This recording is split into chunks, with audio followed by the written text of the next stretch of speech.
کا یہ سوال ہے کہ کیا نام کا انسانی شخصیت پر کوئی اثر پڑتا ہے، اور اگر نام چینج کر دیا جائے تو پہلے والا اثر ختم ہو جائے گا، اور کسی کے کہنے پر یا خود سے نام چینج کر لینا ٹھیک ہے؟ اکثر لوگ کہتے ہیں کہ نام کے ساتھ انسان جس دن تاریخ اور وقت کو پیدا ہوتا ہے اس کا بھی اس کی شخصیت پر اثر پڑتا ہے، کیا یہ درست ہے؟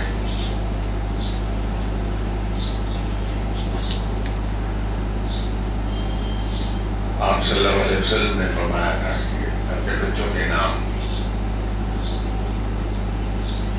اچھے معنوں والے رکھا کرو، ان کے معنی اچھی ہیں۔ نام کا اثر یقیناً شخصیت پہ مرتب ہوتا ہے، اور یہ بات دیکھنے میں آئی ہے کہ کسی بچے کا نام تبدیل کر دینے سے اس کی شخصیت پر اچھے اثرات مرتب ہوتی ہیں۔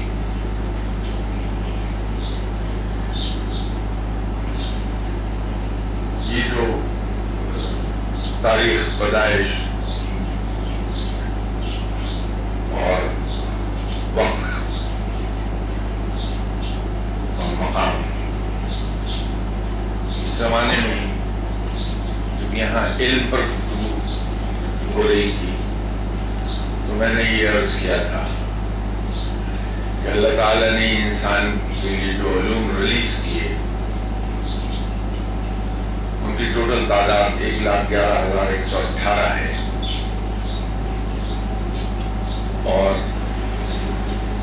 اب تک انسان 8,111 علوم پر دسترس حاصل کر سکا ہے۔ ہر طرح کے علوم اس میں شامل ہیں۔ انہی علوم میں کیمسٹری، ایسٹرولوجی، نیورولوجی، رمل، یہ سب علوم اس کا حصہ ہیں، اسی 8,111 علوم کا۔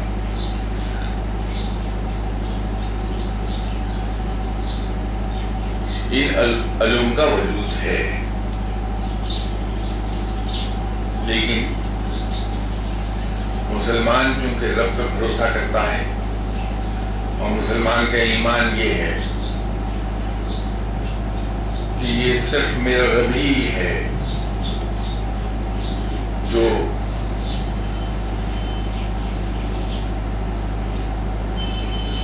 اس کائنات کو چلا رہا ہے، جس کے حکم کے تابع ہر چیز ہے۔ خود یہ علوم بھی اسی کے تابع ہیں، تو مسلمان ان علوم پر یقین نہیں کرتا۔ اس کا یقین ایک چیز پر ہے کہ ہر چیز من جانب اللہ ہے، دوسرا میرا رب اتنا مہربان ہے کہ وہ کسی کی محنت کو اپنے ذمہ ادھار نہیں رکھتا، بلکہ ہر شخص کی محنت کا ریوارڈ اس کو بڑھا چڑھا کر عطا کر دیتا ہے۔ تو اللہ کی قدرت، اللہ کی رحمت پر مسلمان بھروسہ کرتا ہے، اور ہر چیز میں اللہ نے چونکہ ہم پہ کوشش فرض کی ہے، محنت اور کوشش اور جد و جہد کرتا ہے مسلمان، اور پھر نتائج کو رب پر چھوڑ دیتا ہے اس یقین کے ساتھ کہ میرا رب بڑا مہربان ہے، وہ میری کوششوں کا اجر مجھے میری محنت سے کہیں زیادہ عطا فرمائے گا، اور وہ یقیناً عطا فرماتا ہے۔ ان علوم کے بارے میں وہ ایک استحضاء اور حقارت سے کام لیتا ہے کہ یہ سب میرے ہی رب کے ماتحت ہیں، وہ ہوگا جو میرا رب چاہے گا، وہ نہیں ہوگا جو یہ علم چاہیں گے، کہ رب اس پر قادر ہے کہ ان علوم کو تبدیل کر دے۔ ایک اس کا مظاہرہ میں نے اپنی آنکھوں سے دیکھا، جن صاحب کے پاس میں جا کے حاضر ہوتا تھا روحانیت کے لیے، میرے ہی ذریعے سے انہیں ایک صاحب ملے، یہ علم رمل کے ماہر تھے، بعد میں پتہ چلا اسٹرالوجی جانتے تھے، نیورولوجی جانتے تھے۔ کچھ دن کے بعد میں نے دیکھا کہ میرے مرشد صاحب کے پاس بیٹھے رہتے تھے یہ صاحب، اور میرے مرشد صاحب انہیں تعلیم دیا کرتے تھے کہ یہ فگر تم نے یہاں سے غلط کیلکولیٹ کر لی، اس کو چینج کر کے اس کی جگہ یہ آئے گا، کرو۔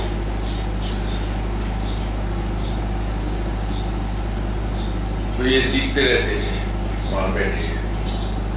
پھر ایک دن وہ بھی آیا کہ میرے مرشد صاحب نے کہا کہ میاں ٹھیک ہے کر لیا۔ ایک روز میں اپنے مرشد صاحب کے پاس گیا تو یہ صاحب وہاں تشریف رکھے ہوئے تھے، انہوں نے کچھ کو لکھنا شروع کر دیا، نہ میں نے توجہ دی نہ میرے مرشد صاحب نے توجہ دی کہ یہ حساب کتاب کیا کرنا ہے۔ تو تھوڑی دیر میں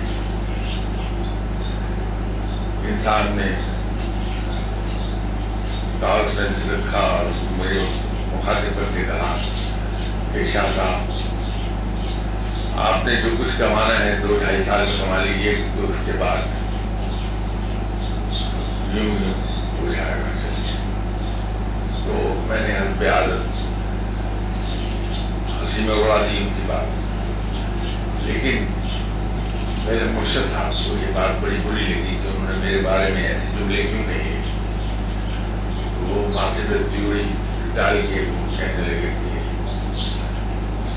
یہ آپ نے کیسے کہا؟ میں کہا یہ جو آپ نے علم سکھایا ہے اس علم سے یہ دیکھیے کہ یہاں ایسے ایسے یہ کیلکولیشن کی ہے اور یہ جواب آیا، اس کے مطابق بس شاہ صاحب کے 2-2.5 سال ہی ہے۔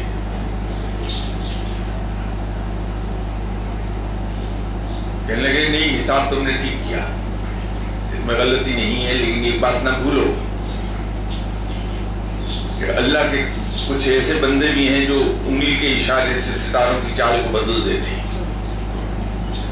تو میرے دیکھتے ہی دیکھتے انہوں نے آسمان کی طرف دائیں ہاتھ یہ انڈیکس فنگر اٹھائی اور کہنے لگے بدل دے بھی راستہ تو اپنا، اور اس کے ٹھیک 1 منٹ کے بعد کہنے لگے ذرا حساب کیجیے۔ ان صاحب کے پسینے بہتے دیکھے، انہوں نے کہا یہ تو سارا حساب بدل گیا ہے، تم اس حساب پر بیس کر کے کہہ رہے تھے جو اللہ کے ایک بڑے عاجز بندے کی انگلی کے اشارے سے اپنا راستہ بدل دے، تو تقدیر کیا بدلو گے تم کسی کی؟ یہ علوم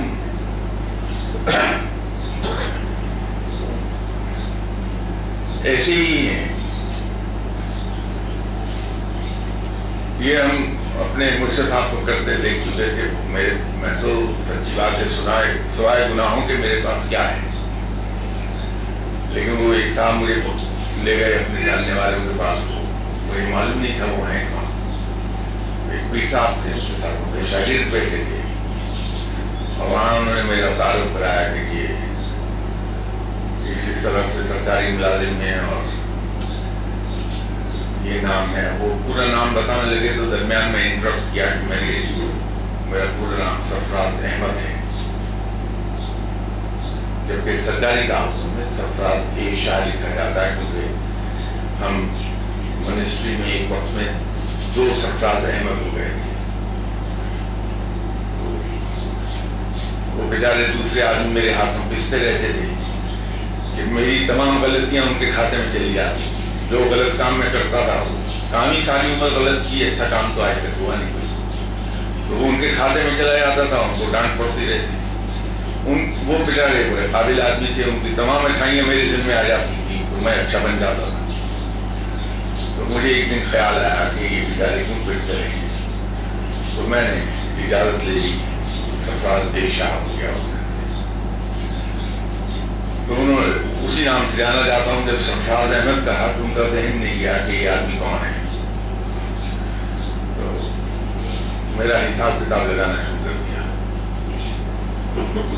میرے کاغذ پہ نظر تھوڑی سی پتہ چلا کہ علم جعفر سے حساب کتاب کر رہے ہیں، کرتے رہیے کیا ہے۔ اس کے بعد کہنے لگے ذرا اپنا ہاتھ دکھائیے، دیکھیے کیا، دونوں طرف سے، اس طرح بھی ہاتھ دکھا دیتا ہوں، دوسری طرف بھی ہاتھ دکھا دوں گا محاورت۔ تو ہاتھ دیکھا، بتایا یہ ایسے ایسے ایسے، جب وہ بتا چکے تو میں نے ان سے کہا ذرا میرا ہاتھ چھوڑیے گا آپ ایک بار۔ انہوں نے ہاتھ چھوڑا تو میں نے بائیں ہاتھ سے 3 بار کیا، میں نے کہا یہ لکیریں پڑھ لیجیے، وہی ہیں تبدیل ہو گئی ہیں۔ تو انہوں نے مجھے تو جواب نہیں دیا، ان کو جواب دیا، وہیں مجھے پتہ لگا کہ وہ ان کے مرشد ہیں۔ کہ مجھے حضور یہ دنیا میں دوسرا آدمی دیکھا ہے جس نے ہاتھ کی لکیریں تبدیل کر لی۔ تو میں نے ان سے کہا کہ میرا نہ کہیے کہ میں نے تبدیل کر لی ہے، کہ رب آپ کو دکھا رہا ہے کہ جن لکیروں پر آپ بھروسہ کرتے ہیں اس کا ایک گناہگار بندہ اپنے بائیں ہاتھ سے ان لکیروں کو تبدیل کر دینے پر قادر ہے۔ تو حضور یہ ہاتھ کی لکیریں اور ستارے، رب تو بہت بلند چیز ہے، رب کے حقیر بندوں کے ایک اشارے پر راستے بدل دیتے ہیں۔ ہاتھ کی لکیریں اشارے پر بائیں ہاتھ سے بدل دی جاتی ہیں، ان پر کیا بھروسہ کریں گے؟ ان کو بطور علم سیکھ لیجیے، وہ اچھا ہے، ہر چیز سیکھنی چاہیے انسان کو، لیکن بھروسہ نہ کیجیے۔ یہ مت سمجھیے کہ کسی شخص کی تاریخ پیدائش، تاریخ کا وقت، تاریخ کا مقام ہماری تقدیر کو متاثر کر پائے گا، بالکل نہیں۔ یہ صرف رب ہے جو یہ کام کرتا ہے۔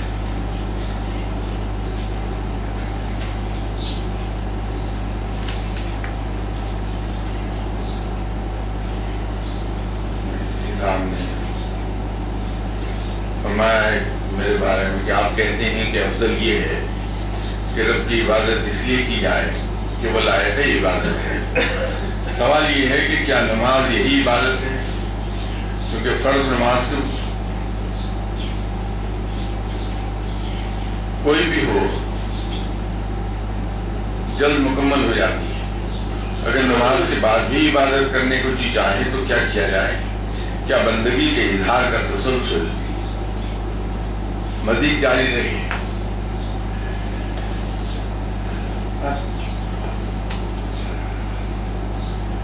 ہمیں دقت وہاں آتی ہے جہاں ہم الفاظ کو ان کی فیس ویلیو پر لینے لگتے ہیں، الفاظ سے کھیلنے لگتے ہیں، ہمیں دقت آتی ہے۔ اگر ہم کسی کہے ہوئے جملے کی، چاہے وہ آپ کے دوست کہیں، آپ کے استاد کہیں، آپ کے ساتھی کہیں، حتیٰ کہ آپ کے دشمن بھی کہیں، اگر ہم اس کہے ہوئے جملے کی صرف روح پر نظر رکھیں تو ہمیں پھر اس طرح سمجھنے میں کبھی دقت آئے گی نہیں۔ عبادت سے ہم غلط مطلب لیتے ہیں کہ فرض نماز ہی عبادت ہے، یا یوں کہیے کہ عبادت محدود ہے صرف فرض نماز تک۔ ایسا نہیں ہے۔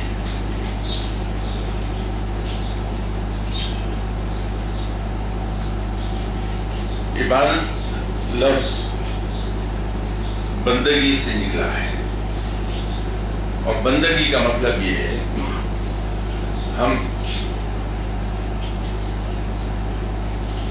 کسی کی بات کو تسلیم کریں۔ تو جب ہم اللہ کی بندگی کرتے ہیں تو اللہ کے ہر فرمان کی اطاعت کرتے ہیں، اللہ کے ہر فرمان کو مانتے ہیں۔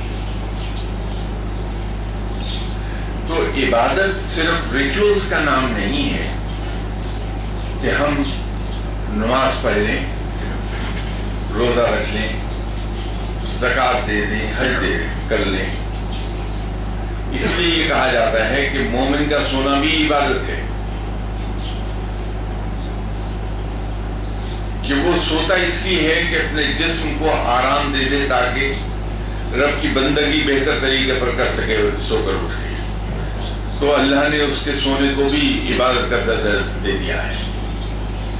تو ہم جب اللہ کی ہر کسی بھی بات کی اطاعت کرتے ہیں، اس کو مانتے ہیں، اللہ کے فرمان کے مطابق قدم اٹھاتے ہیں، وہ بندگی ہے ہماری۔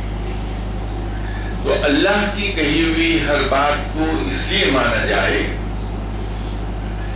کہ وہ اتنا عظیم ہے، اتنا رحیم و کریم ہے، اور سب سے بڑھ کر یہ کہ وہ ہمارا خالق ہے، ہمارا محسن ہے۔ صرف میں اس کی بندگی اس لیے کروں گا کہ وہ میرا رب ہے،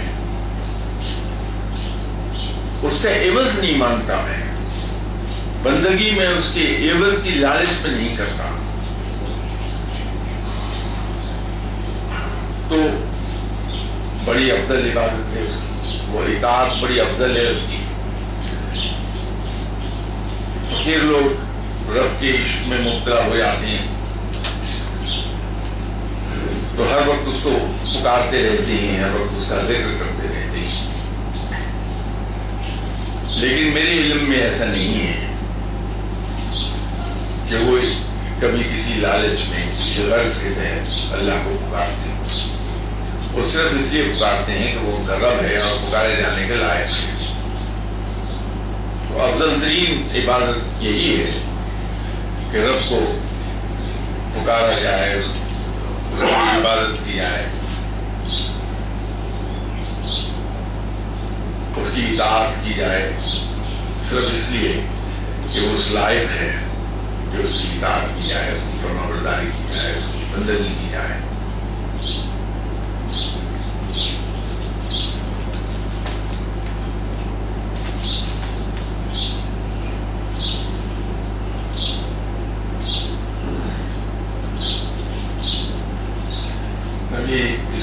نے سوال کیا ہے، اصل میں یہاں میری ایک آپ سے درخواست یہ ہوگی کہ یہ گھوم گھوم کے وہی سوال آ جاتے ہیں جن کا کئی بار یہاں جواب دیا جا چکا ہوتا ہے۔ اس کے نتیجے میں یہاں تشریف لانے والے حضرات خاصا پرزور احتجاج کرتے ہیں میرے پاس کہ اس طرح ہمارا وقت آپ ضائع نہ کیا کیجیے۔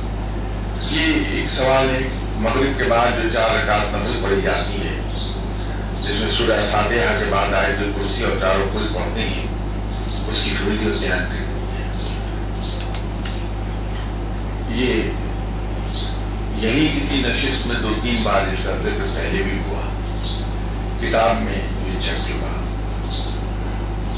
بدقسمتی سے یہ یاد نہیں کون سی کتاب میں ہے، لیکن کتاب میں زیادہ تو نہیں ہوتی ہیں، میں دیکھ لیجیے اس کا طریقہ، اس کے اندر پڑھی جانے والی تمام صورتیں، اس کی فضیلت، اس کے انعامات کو لکھے ہیں، آپ اس کو دیکھ لیجیے، وہیں سے آپ کو جواب مل جائے گا۔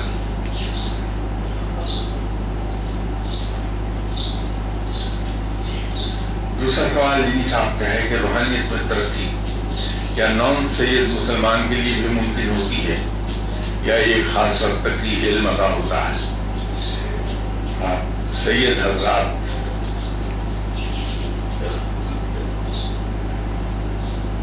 کی ملکیت نہیں ہے اسلام، یہ ہر مسلمان کے لیے یکساں ہے۔ کسی مسلمان کو دوسرے مسلمان پر کوئی فضیلت حاصل نہیں ہے ماں سوائے اس کے کہ تقویٰ، وہ جو تقوی میں زیادہ بلند ہے وہ ضرور دوسرے مسلمانوں سے نمایاں ہے۔ سید اور نان سید کا کوئی اس میں نہیں ہے۔ بابا بلے شاہ آپ کے سامنے، قادری صاحب، ایسی میرے پاس بے-تحاشا مثالیں موجود ہیں۔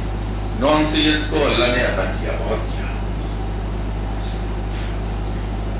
یہ اور بات ہے کہ ان میں زیادہ تر اکثریت سید حضرات کی رہی وہ اس لیے کہ ان کو تھوڑا سا یہ مل گیا کہ جو سیدوں کے آباء و اجداد نے محنت کر لی اور جو عبادت کر لی اس کے اثرات بھی جینیٹیکلی ان میں آئے ہیں، اس کے فوائد ان کو مل گئے، ان کی محنت کا انعام مل گیا، تو ان کی رفتار ذرا زیادہ تیز ہو گئی، ورنہ کوئی فضیلت نہیں ہے کسی سید کو دوسرے نان سید پر، سب یکساں ہیں، سب ایک سے ہیں۔ تقویٰ میں اگر کوئی نان سید زیادہ آگے ہے اور سید صاحب میری طرح کے ہیں تو وہ نان سید کہیں بلند ہے مجھ سے، اس میں ایسی کوئی تفریق نہیں ہے۔ جناب سر، آپ کے لیکچر کے شروع کے حصے میں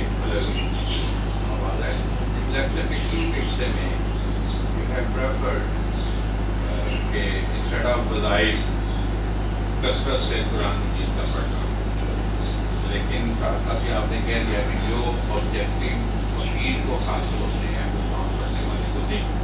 تو what is the difference between کہ how it should be focused, what should be the objective and how to go to that or achieve that destiny؟ یہ جلدی سے کام لائف یہ تو وہ اللہ کو پا لیتا ہے، تو ایک عام پڑھنے والا میں پڑھتا ہوں، پڑھتا رہتا ہوں، سارے پڑھتے ہیں گھروں میں قرآن مجید، بٹ وائی اٹ ڈیفرس؟ کیا یہ فوکس کا فرق ہے؟ پلیز شاید میری بات کو کہیں میرے کہنے میں کوئی فرق تھا، اس کو آپ غلط سمجھ سکتے۔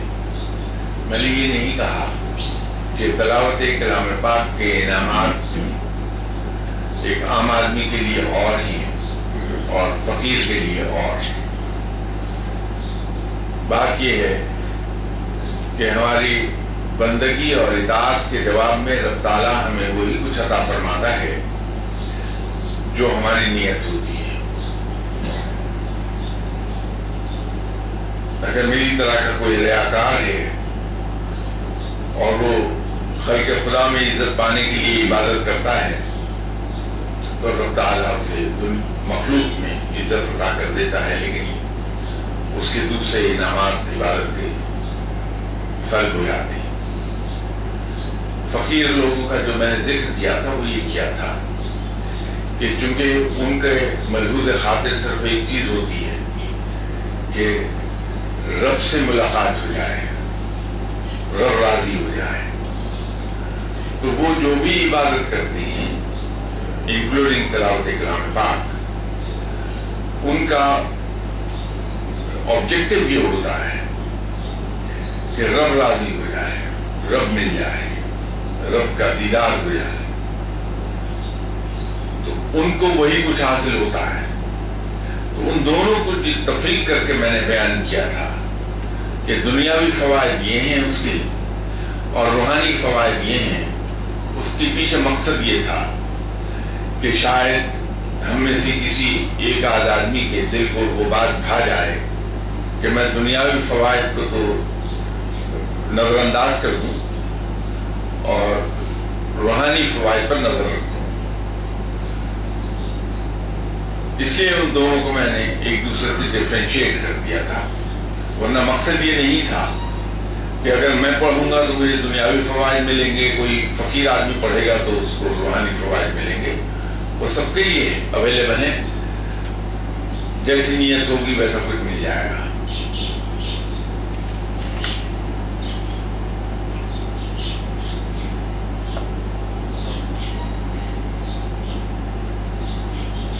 یہ تیسرا سوال چینی صاحب کا ہے کہ قرآن میں بیان ہے کہ زمین 6 دنوں میں بنائی گئی، اللہ پاک کو اگر کن فرما دیتا ہے تو وہ کام فوراً ہو جاتا ہے، پھر یہ وقت کی حد کیوں پیش آئی، اس کی وضاحت کرتے ہیں۔ بات یہ ہے کہ آپ آفس میں کام کرتے ہیں، آپ اپنے باس کے پاس جاتے ہیں اور اس سے ایک کہتے ہیں کہ میری ترقی کر دیجیے۔ باس آپ سے کہتا ہے کہ ٹھیک ہے آپ کی ترقی ہو گئی، آپ کو لیٹرنگ شروع ہو جاتا ہے.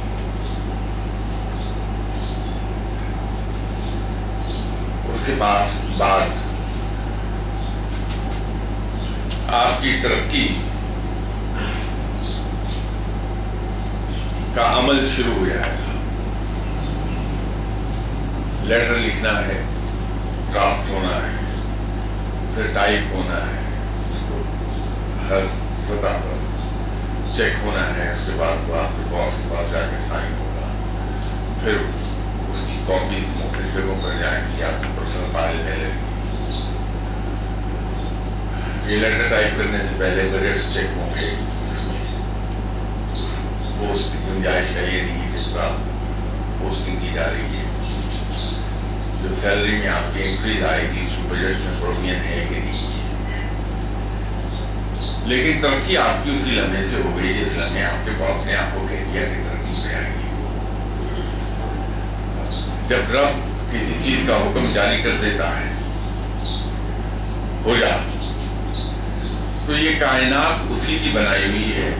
اس کا ایک توازن قائم ہے، اس کے اصول ہیں جو کبھی بدلتے نہیں ہیں. ہر چیز کو ایک پروسیس سے گزرنا ہے. اسے ہم نارمل حالات میں جسٹیشن پیریڈ کہتے ہیں. ہر چیز کا ایک جسٹیشن ٹائم ہے. تو رب تعالیٰ نے کن کہہ دیا، کام ہو گیا، اب اس کا عمل جاری ہو گیا ہے. اور یہاں جہان اور عالم کریٹ ہونے ہیں. سیاروں نے اپنے راستوں پر اپنے آربٹ پر جا کے گردش میں آنا ہے. یہ سب ہونے میں ایک وقت لگتا ہے، وہ جسٹیشن ٹائم ہے. ہمارے یہاں ایک دقت ہمیں بہت آتی ہے.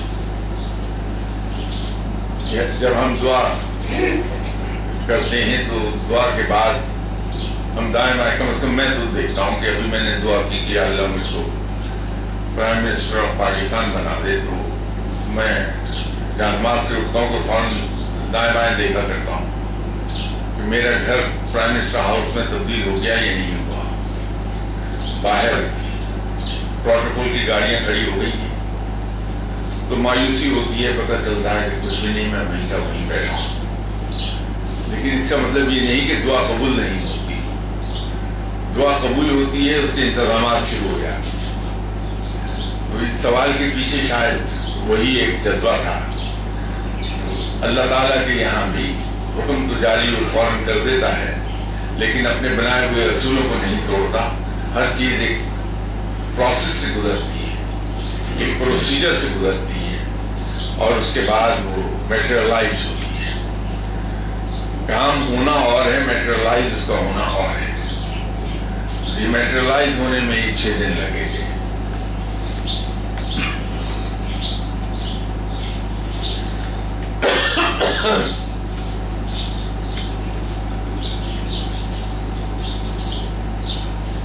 چوتھا سوال انسان نے کیا ہے کہ جنات میں پیدائش اور موت کا پروسیس کیا ہوتا ہے؟ کیا انہیں بھی دفن کیا جاتا ہے؟ ان کی روح بھی قبض کی جاتی ہے؟ جنات کا پیدائش اور موت کا پروسیس وہی ہے جو ہر جاندار کا ہے. یہ بھی جاندار ہے، صرف بیسک میٹیریل کا فرق ہے. ہم مٹی سے بنائے گئے ہیں اور یہ آگ سے. باقی تمام پروسیجر ان کے وہی ہیں جو ہمارے ہیں.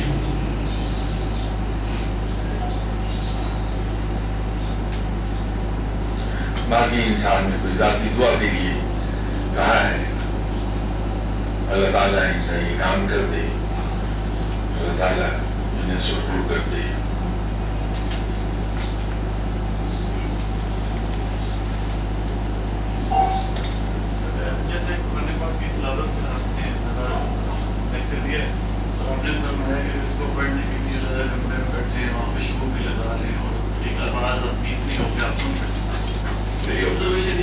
قرآن پاک تو پڑھنا ہے فیشن کی شکل اختیار کر کے گاڑی کے ڈیش بورڈ پہ قرآن پاک رکھتا ہے، ساتھ حلوہ پوری کا ناشتہ، اس میں پیازوں والی چٹنی پڑی ہے، کوئی ساتھ ہم دفتر پہنچتے ہیں تو دفتر کا کام چھوڑ کے پہلے کوئی 2 رکوع یا ایک پوری صورت تصویر بیٹھ کے پڑھ رہے ہیں، ساتھ ساتھ فائدیں آ رہی ہیں. اب یہاں پر بھی اس ہال میں بھی کچھ لوگ قرآن پاک پڑھ رہے ہیں، کوئی عمر کو پیچھے کر رہے ہیں، پیچھے ہوتا ہے نیچے ہوتا ہے. تو اس طرح قرآن پاک کی تلاوت کے بارے میں ذرا بتا سکتا ہے. صاحب جیسے وہ میں نے عرض کیا تھا، انسان نے کرکٹ کے بارے میں سوال کیا تھا، میرا اس سلسلے میں وہی میری عرض ہوگی آپ کی خدمت میں کہ میری نگاہ تو میری اپنی ذات پر رہے گی کہ میں قرآن پاک کے آداب کو آبزرو کر لوں، قرآن پاک کی تلاوت اس طرح سے کروں جس طرح کی تلاوت کرنے کا حق ہے.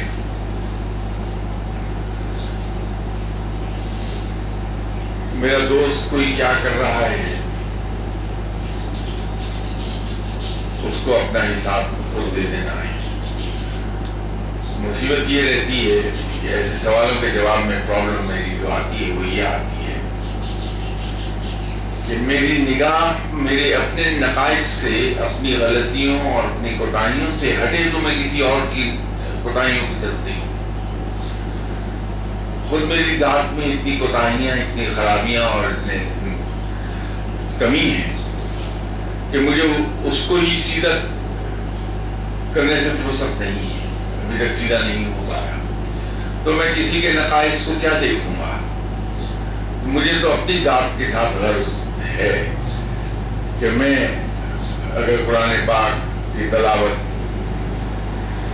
تمام آداب کے ساتھ کر لوں اور اس طریقے سے کر لوں جیسے حق ہے، باقی کوئی ساتھ جو کرنا چاہتے ہیں وہ مجھے اپنی ثوابدید ہے، اس کے لیے وہ خود جواب دہ ہوں گے. السلام علیکم. وعلیکم السلام. میں حضرت سے خاصا میرے سے کوئی گستاخی نہیں، تو میں پڑھا لکھا نہیں. میں پوچھنا یہ چاہتا ہوں کیا فقیر حضرات یا درویش کو اللہ والے جب بیعت کرتے ہیں عام نارمل انداز میں، اور جو فقیر نفس امارہ کے ساتھ بیعت کرتے ہیں، اس میں کوئی فرق؟ دوسرا سوال یہ، کیا فقیر کے لیے سرکار دو عالم صلی اللہ علیہ وسلم کی غریبی کی دولت ہونا لازمی ہے؟ میرا نام بختیار ہے، اسی وجہ سے آتا ہوں.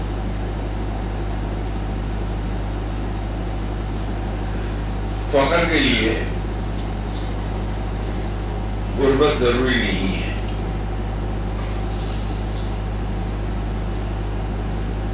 عام طور پر ہوتا یہی ہے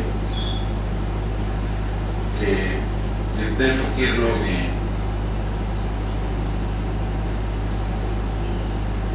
یہ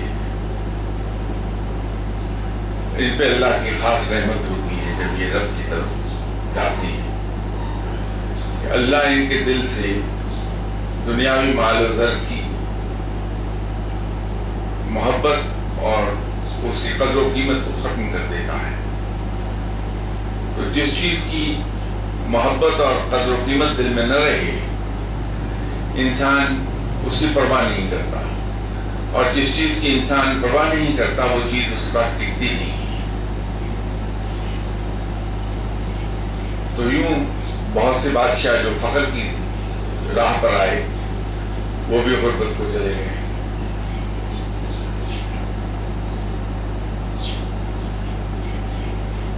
جہاں تک بیعت کی بات ہے، اس میں چونکہ کسی کی ذات پر تنقید آئے گی اس لیے اس کو تو میں اوائڈ کر جاؤں گا کہ تنقید ہونی نہیں چاہیے کسی کی ذات پر، کیونکہ سبھی بہت اچھے ہیں، صرف میں برا ہوں. تو ایک برا آدمی اچھوں پر تنقید نہیں کر سکتا. لیکن بیعت کے بارے میں میں اتنا ضرور عرض کر دوں کہ مرشد کا احترام، مرشد کی ویلیو، بایولوجیکل فادر کی احترام اور ویلیو سے اس لیے زیادہ ہے کہ بایولوجیکل فادر جو ہیں ہمارے، وہ بائی چوائس نہیں ہے، وہ ہماری چوائس پر ہمارے فادر نہیں ہے، وہ قدرت کا کھیل تھا۔ لیکن مرشد ہمارے بائی چوائس ہے، تو جو چیز بائی چوائس ہم نے لی ہے وہ ہماری ذمہ داری ہے، اس لیے ان کا احترام بایولوجیکل فادر سے زیادہ کیا جاتا ہے۔ جب ہم بیعت کرتے ہیں،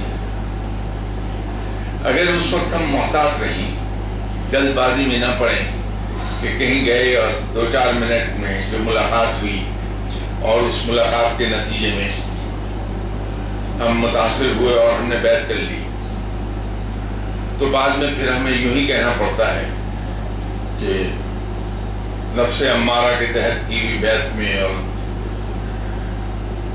پورا اخلاص بیعت میں کیا فرق ہے۔ ہم بیعت کے بارے میں بہت محتاط رہیں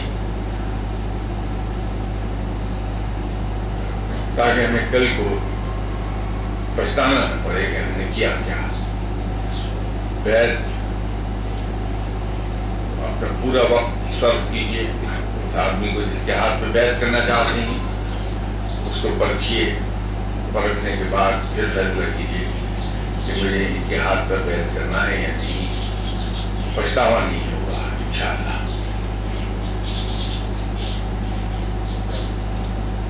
جناب السلام علیکم۔ وعلیکم السلام۔ حضور، آپ کے جاننے والے اکثر آپ کو خواب میں دیکھتے ہیں اور اس میں آپ کچھ ہدایت بھی کرتے ہیں اور کچھ تسلیاں بھی دیتے ہیں، اس کی حیثیت کیا ہے؟ صاحب، یہ شاہ صاحب بہت برے آدمی ہیں، زندگی میں تو جاگتے میں کسی کو چین نہیں لینے دیتے، اب تو یہ ہو گیا کہ سوتے میں بھی چین نہیں لینے دیتے، خواب میں ڈراتے ہیں۔ تو ایسے انسان کا ایک ہی علاج ہے کہ اس کو نظر انداز کر دیا جائے، اس کے خواب کو، یہ سمجھ کے کہ یہ انسان تو جاگتے میں ہماری زندگی عجیب رکھتا ہے، خواب میں بھی گزارتا ہے، اس کے پیچھے مت جائیے۔ شاہ صاحب کوئی اچھے انسان نہیں ہے، نیک ہونا بڑی دور کی بات ہے۔ تو خواب میں جب شاہ صاحب آپ کو دکھائی دیں اور کوئی ہدایت دیں تو ان کو کہیے شٹ اپ، آپ سے زیادہ بہتر میں جانتا ہوں، معاملہ ٹھیک ہو جائے گا، نظر انداز کر دیجیے۔